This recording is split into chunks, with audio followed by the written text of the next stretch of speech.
Hi, I'm Christine Cushing, and welcome to another helping of my favorite foods. Today, I want to show you how to eat in color and get your daily dose of veggies with this simple but absolutely delicious slaw. Let's get going on Veggie Slaw with a really cool vinaigrette. Grating attachment is the best tool, and I'm going to start with any vegetables really that you can eat raw are great in this slaw. I'm going with some that maybe you wouldn't think you could eat raw.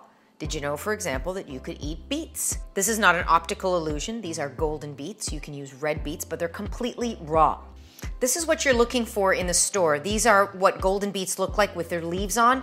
I never buy beets without their leaves because the beet green tells you the quality and the freshness of this. If you find them already in a bag without the greens, you have no idea how old they are. Carrots, I love carrots. I mean, who doesn't? And I love these heirloom, colorful carrots. They're so fantastic. And then Nappa Cabbage.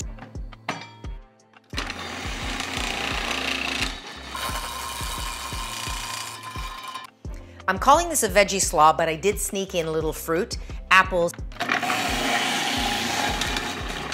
I want to add some cabbage. You could also put the slicing blade on and do it all in here, but I like to use my hands sometimes. I'm going to break out the cleaver.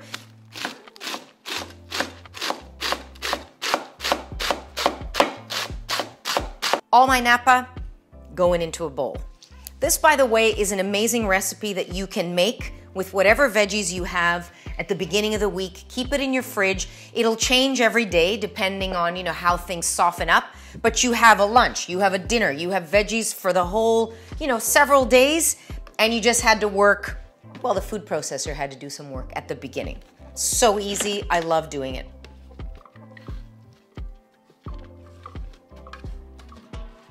And why does the smoothie get all the glory? It's all about the smoothie. Smoothie, smoothie, smoothie. What about the slaw? The slaw is underrated, does not get a lot of love, and you can do so much with it.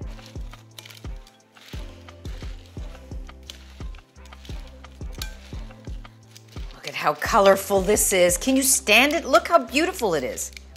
Fresh, delicious, nutritious. You can't go wrong with the slaw, I'm telling you. Now for the dressing. My beef, so to speak, with slaws is that they tend to be cloyingly sweet and loaded with mayo. It's mayo and sugar and raisins. What's up with that? So I want to make a dressing that has flavor and is bold, but it's not like fatty, sweet. No. So here's where I'm going to go. I'm starting with a little bit of mirin. I'm feeling a bit Japanese with this somehow, so I'm taking it that way. Mirin is a rice wine as opposed to a rice wine vinegar made from fermented rice. I'm also going in with some apple cider vinegar, a little great quality soy. This is a Tamari soy, Japanese soy sauce, a little bit of honey,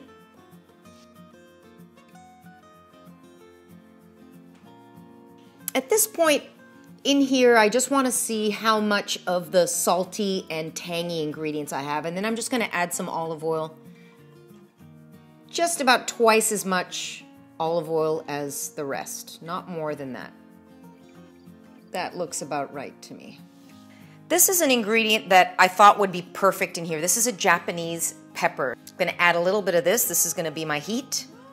It smells really good, actually. So no salt and no pepper, because this is the pepper and the soy is the salt, okay? You don't want to overdo it with that.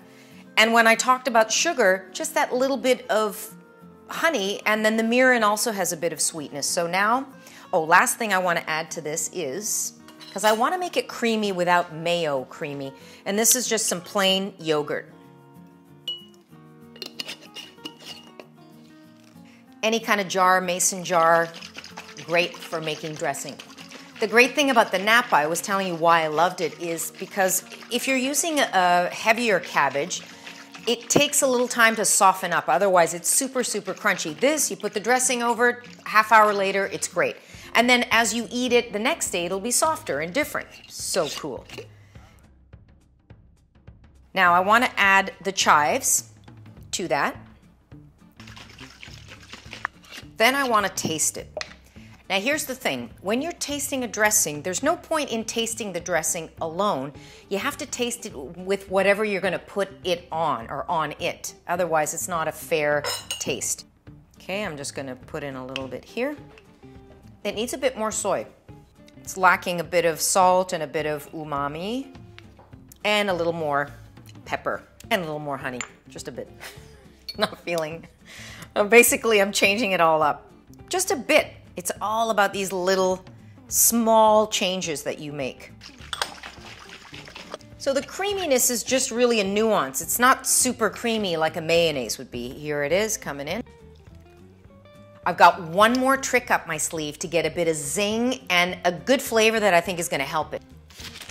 Okay, anytime I have leftover peeled ginger, I just throw it into a bag in the freezer. It will keep that way. It's almost like an ice cube at this point. But the ginger is really gonna add pepperiness and a bit of depth to this. The smell of that ginger right away, it's like a boom, it's like a pick-me-up. That's what I love about it. Let's see, did I do a good job?